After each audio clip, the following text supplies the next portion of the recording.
दिल्ली में एक घर, सुबह का वक्त और एक चौंकाने वाला मंजर। एक ही परिवार के 11 लोग रहस्यमयी हालात में मृत पाए गए। 10 फंदे से लटके हुए, एक का गला घोंटा हुआ। सबकी आंखों पर पट्टी थी, हाथ पीछे बंधे हुए थे। सोचकर ही अजीब लगता है। आज हम 2018 के इस सनसनीखेज और बहुत ही दुखद बुराड़ी हत्याकांड मामले की गहराई में उतरेंगे। हम कोशिश करेंगे समझने की, जो भी हमारे पास स्रोत हैं, जैसे मामले का सारांश, कुछ अकादमिक विश्लेषण और हाँ, नेटफ्लिक्स की वो काफ़ी चर्चित डॉक्यूमेंट्री हाउस ऑफ सीक्रेट्स, इनके आधार पर कि आखिर हुआ क्या था।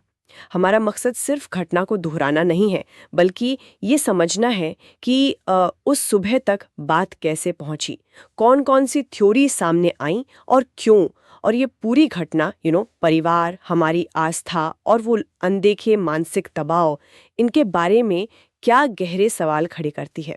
चलिए इस मुश्किल से गुत्थी को परत दर परत खोलने की कोशिश करते हैं। तो तारीख थी 1 जुलाई 2018, सुबह का समय, दिल्ली का बुराड़ी इलाका, संत नगर। चुंडावत परिवार, कुछ लोगों ने भाटिया परिवार भी कहते हैं, उनके घर का दरवाजा खुला मिलता है और अंदर 11 लोग मृत। जो नज़ारा था वो दिल दहला देने वाला था। 10 लोग, इनमें नारायणी देवी के 2 बेटे थे, उनकी पत्नियां, उनकी बेटी और कई पोते पोतियां भी, मतलब किशोर और बच्चे भी। वो सब छत के लोहे की ग्रिल से लटके हुए थे। और जो परिवार की सबसे बुजुर्ग सदस्य थी, 80 साल की नारायणी देवी, वो एक अलग कमरे में मृत मिली। उनका गला घोटा गया था। और जो 10 लोग लटके थे, उन सबकी आंखों पर बिल्कुल एक जैसी पट्टी बंधी थी। हाथ पीठ के पीछे बंधे हुए, कानों में रुई ठूसी हुई थी, कुछ के मुंह पर टेप भी लगा था। ये एक रूपता ही अपने आप में बहुत अजीब थी। और सबसे चौंकाने वाली बात शायद ये थी कि ये परिवार बाहर से देखने में बिल्कुल सामान्य था। 3 पीढ़ियां एक साथ रह रही थी, नारायणी देवी, उनके बेटे भुवनेश और ललित, विधवा बेटी प्रतिभा, बहुएं सविता और टीना और पोते पोतियां। पड़ोसियों ने भी यही कहा कि भाई बहुत मिलनसार, धार्मिक और आर्थिक रूप से भी ठीक ठाक परिवार था, मध्यम वर्गीय। कोई बाहरी दुश्मनी या ऐसी किसी झगड़े की बात दूर दूर तक नहीं थी। बिल्कुल। और इसी वजह से शुरू में इतनी उलझन थी, मतलब ये समझना नामुमकिन सा था कि ये है क्या, सामूहिक हत्या है, किसी बाहर वाले ने किया, या फिर ये सामूहिक आत्महत्या है। पुलिस भी चक्कर में पड़ गई थी, कोई साफ मकसद, मोटिव समझ नहीं आ रहा था। बाहर की थियरीज भी बहुत चली और मीडिया का दबाव तो था ही जबरदस्त। परिवार की ये सामान्य सी छवि सबसे बड़ा सवाल खड़ा कर रही थी कि भाई आखिर इतना भयानक कदम क्यों, कैसे। यहीं से ये मामला एक गहरा रहस्य बन गया। और ये दिखाता है कि बाहर से सब ठीक दिखने के बावजूद अंदर, मतलब मनोवैज्ञानिक तौर पर, कितनी उलझनें हो सकती हैं। हाँ, और इसी सारी उधेड़बुन के बीच पुलिस को घर के मंदिर के पास से कुछ ऐसा मिला जिसने जांच की पूरी दिशा ही पलट दी। एक नहीं, 2 नहीं, पूरी 11 डायरियां। और ये कोई अभी की नहीं थी, पिछले 11 सालों से लिखी जा रही थीं। मतलब 2007 से। ये डायरियां जैसे उस परिवार की गुप्त जिंदगी का आईना थीं। इनमें सिर्फ रोज की बातें या कोई हिसाब किताब नहीं था। इनमें तो बाकायदा लिखा था कि परिवार को कैसे जीना है, क्या करना है, पूजा पाठ के खास तरीके, नियम। और सबसे अजीब बात, कथित तौर पर परिवार के जो मुखिया थे, जिनका देहांत हो चुका था, भोपाल सिंह, नारायणी देवी के पति, हाँ, ललित और भुवनेश के पिता, उनकी आत्मा से मिले आदेश, ऐसा उनमें लिखा था। डायरियों में एक बड़ तपस्या जैसे किसी अनुष्ठान का भी जिक्र था, जिसमें बरगद के पेड़ की जड़ों की तरह लटकने की बात थी। और ये कहा गया था कि इससे परिवार की तरक्की होगी, शायद मोक्ष मिलेगा। अजीब था सब।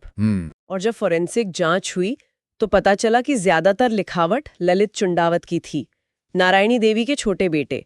लेकिन कुछ हिस्से प्रियंका ने भी लिखे थे, ललित की भतीजी जिसकी शादी हुई थी कुछ वक्त पहले, और नीतू ने भी। वो ललित के बड़े भाई भुवनेश की पत्नी थी। ऐसा लग रहा था जैसे ये आदेश धीरे धीरे पूरे परिवार की जिंदगी का, मतलब सेंटर पॉइंट बन गए थे। और देखिए, ये डायरियां ही इस केस का सबसे बड़ा, सबसे निर्णायक सबूत साबित हुई। इन्होंने जो बाहर से हत्या वाली थ्योरीज चल रही थीं, उनको लगभग खत्म सा कर दिया और जांच का फोकस परिवार के अंदरूनी विश्वासों और वो क्या कर रहे थे, क्या मान रहे थे, उस तरफ मोड़ दिया। डायरियों की भाषा जो उनमें लिखा था, उससे ये साफ होने लगा कि ये घटना शायद किसी अनुष्ठान का हिस्सा थी, जो दुखद है लेकिन वो गलत हो गया। मतलब ये कोई प्लान की हुई आत्महत्या नहीं लग रही थी। ये ज्यादा एक भ्रम या कह लीजिए अंधविश्वास पर आधारित काम लग रहा था। शायद उन्हें सच में यकीन था कि वो बच जाएंगे। और हाँ, खासतौर पर इन डायरियों ने ललित की भूमिका को बिल्कुल साफ कर दिया।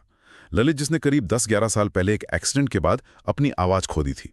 हाँ, बताया जाता है कि वो बोल नहीं पाते थे। बिल्कुल। और फिर अचानक एक दिन उन्होंने दावा किया कि उनके पिता की आत्मा उनके जरिए बात करती है, और वही इन डायरियों का मुख्य लेखक था। वो पिताजी के नाम पर निर्देश देता था, और ऐसा लगता है कि परिवार के बाकी लोग धीरे धीरे, मतलब पूरी तरह उसके प्रभाव में आ गए थे।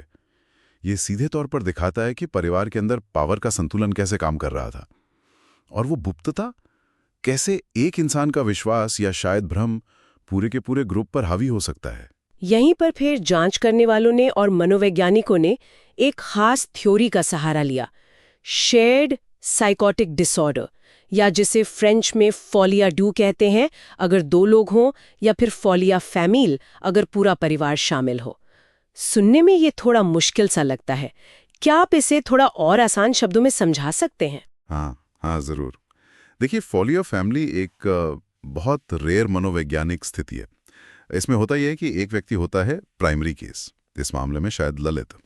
उसके जो भ्रम होते हैं या मति भ्रम, मतलब डिल्यूजन्स या हेलुसिनेशंस, वो धीरे धीरे उसके जो करीबी लोग होते हैं सेकेंडरी केस, यानी यहाँ परिवार के बाकी सदस्य, वो भी उन्हें सच मानने लगते हैं, अपना लेते हैं। जो व्यक्ति ज़्यादा प्रभावशाली होता है या जिसका परिवार में किसी वजह से ज़्यादा मान होता है, उसके विचार दूसरों पर हावी हो जाते हैं। अच्छा। अब सवाल यह है कि इस परिवार में ऐसा क्यों हुआ होगा? जैसे आपने बताया, ललित ने अपने पिता की मौत के बाद उनकी आवाज सुनने का दावा किया। पिता परिवार के मुखिया थे, उनका सम्मान था, तो हो सकता है परिवार ने ललित के इस दावे को आस्था की तरह देखा हो, अपने मरे हुए पिता से जुड़ाव के तौर पर।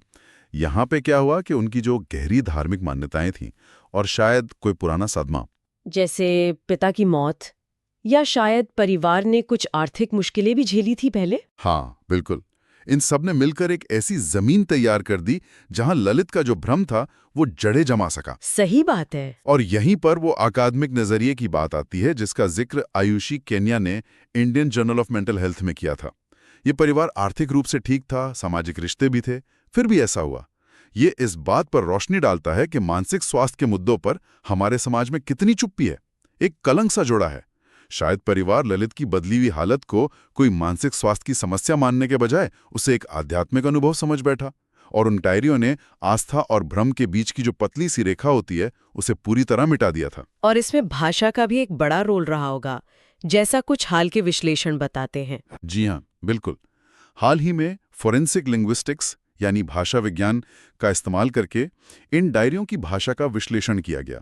और ये विश्लेषण सिर्फ ये नहीं बताता कि किसने क्या लिखा, बल्कि ये दिखाता है कि कैसे भाषा का इस्तेमाल किया गया प्रभाव डालने के लिए और उस भ्रम को फैलाने के लिए। अच्छा, कैसे?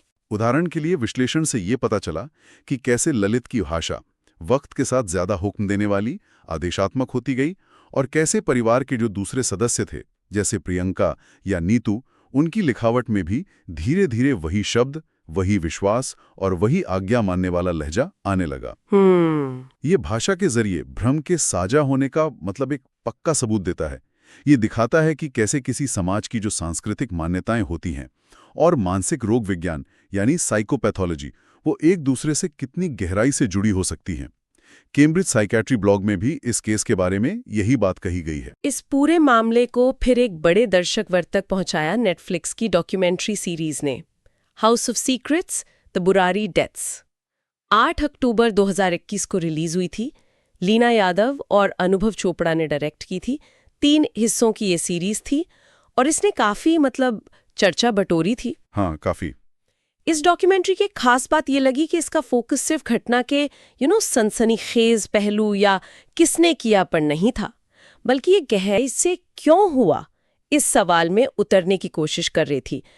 इसमें पुलिस अफसर, फॉरेंसिक एक्सपर्ट, मनोवैज्ञानिक, वो पत्रकार जिन्होंने केस कवर किया था, पड़ोसी और यहाँ तक कि परिवार के कुछ दूर के रिश्तेदार, सबके इंटरव्यू थे।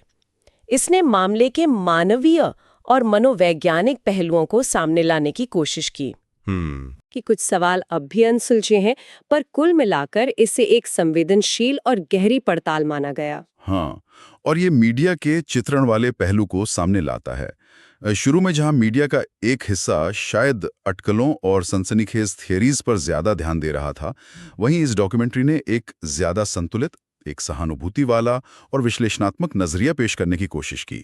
इसने दिखाया कि कैसे इस तरह के जटिल और दुखद मामलों को सिर्फ एक क्राइम रिपोर्ट की तरह नहीं, बल्कि एक सामाजिक और मनोवैज्ञानिक केस स्टडी के तौर पर भी देखा जा सकता है और देखा जाना चाहिए। ये महत्वपूर्ण क्यों है? ये इसलिए महत्वपूर्ण है क्योंकि ये दिखाता है कि मीडिया हमारी सोच को, सार्वजनिक धारणा को कैसे बना सकता है, बिगाड़ सकता है। सनसनीखेज कवरेज जहां डर और अटकलों को हवा देती है, वहीं एक संवेदनशील और गहरी पड़ताल हमें दर्शकों को मामले की जटिलता समझने में मदद करती है। उसके पीछे का इंसानी दुख और मानसिक स्वास्थ्य जैसे जरूरी मुद्दों के बारे में सोचने पर मजबूर करती है। इस डॉक्यूमेंट्री ने कहीं ना कहीं यही करने की कोशिश की, जिससे सिर्फ ऊपरी जानकारी नहीं, बल्कि एक गहरी समझ बनाने में मदद मिले। तो इस पूरी चर्चा को अगर हम समेटें तो हम कहाँ पहुँचते हैं? हमने एक ऐसी घटना से शुरुआत की जिसने पूरे देश को सचमुच हिलाकर रख दिया था। फिर हमने देखा कि कैसे वो 11 डायरिया इस रहस्य की परतें खोलती गईं, और कैसे शेयर्ड साइकोसिस या फोलिया फैमिली का जो सिद्धांत है, वो इस अविश्वसनीय और दुखद कहानी को समझने में एक बहुत अहम कड़ी बना। मतलब कई जटिल मुद्दों का एक संगम है। अगर हम इसके मूल तत्वों को देखें तो क्या पाते हैं? एक तो है मानसिक स्वास्थ्य की अनदेखी। ये मामला दबे हुए सदमे, भ्रम, शेयर्ड साइकोसिस जैसी स्थितियां और सबसे बढ़कर समाज में मानसिक स्वास्थ्य पर बात करने से जुड़ा जो गहरा संकोच है, जो कलंक है, उसको उजागर करता है। हाँ। दूसरा, आस्था और अंधविश्वास का घालमेल। ये दिखाता है कि कैसे गहरी आस्था और पारंपरिक मान्यताएं जब तर्क और समझ से परे चली जाती हैं, तो वो खतरनाक भ्रम का रूप ले सकती हैं। तीसरा, पारिवारिक गतिशीलता और गुप्तता। एक बंद दरवाजे के पीछे परिवार के अंदर पावर का बैलेंस कैसे काम करता है, कैसे एक सदस्य का बढ़ता प्रभाव जैसे ललित का और गुप्त रखे गए विश्वास जैसे वो पिता की आत्मा वाले निर्देश पूरे परिवार को एक विनाशकारी रास्ते पर ले जा सकते हैं। सही है। चौथा, फोरेंसिक विज्ञान की भूमिका। वो डायरियों का मिलना, लिखावट का विश्लेषण और फोरेंसिक लिंग्विस्टिक्स जैसी तकनीकें, इन्होंने सच सामने लाने में बहुत महत्वपूर्ण भूमिका निभाई। फिर मीडिया का प्रभाव। हमने देखा कि कैसे एक ही घटना को सनसनीखेज तरीके से या संवेदनशील तरीके से दिखाया जा सकता है और उसका हमारी समझ पर क्या असर पड़ता है। और आखिर में मनोवैज्ञानिक कमजोरी की सार्वभौमिकता। ये केस याद दिलाता है कि सामाजिक या आर्थिक स्थिति चाहे कुछ भी हो, कोई भी इंसान, कोई भी परिवार मानसिक स्वास्थ्य की चुनौतियों का सामना कर सकता है और बाहरी सामान्यता के पीछे गहरा मनोवैज्ञानिक तनाव छिपा हो सकता है। वाकई ये एक ऐसा मामला है जो खत्म होने के बाद भी जहन में कहीं ना कहीं घूमता रहता है। ये सिर्फ एक क्राइम स्टोरी नहीं है, ये समाज, परिवार, आस्था और इंसान के मन की उन गहराइयों की एक बहुत ही दुखद झलक है जहां रोशनी शायद कम पहुंच पाती है। और शायद यही हमें सोचने के लिए एक बहुत जरूरी सवाल छोड़ जाता है। हमारे समाज में जहां आस्था का स्थान बहुत ऊंचा है, वहां आस्था और भ्रम के बीच की वो महीन सी रेखा कितनी आसानी से धुंधली पड़ सकती है। और एक परिवार के बंद दरवाजों के पीछे वो अनकहे तनाव, वो अनदेखे मानसिक दबाव और वो साझा विश्वास, वो किस हद तक बढ़ सकते हैं कि उनका अंत इतना भयानक हो। ये सवाल शायद हमें अपने आसपास के लोगों के मानसिक स्वास्थ्य के प्रति और अपने रिश्तों में खुली बातचीत के महत्व के प्रति थोड़ा और ज्यादा जागरूक और संवेदनशील होने की जरूरत की याद दिलाता है। इस मामले की जटिलताओं को और समझने के लिए, जैसा हमने जिक्र किया, नेटफ्लिक्स पर जो डॉक्यूमेंट्री है house of secrets, the Burari deaths, उसे देखना या इस विषय पर जो अकादमिक लेख उपलब्ध हैं उन्हें पढ़ना निश्चित रूप से गहरा नजरिया दे सकता है।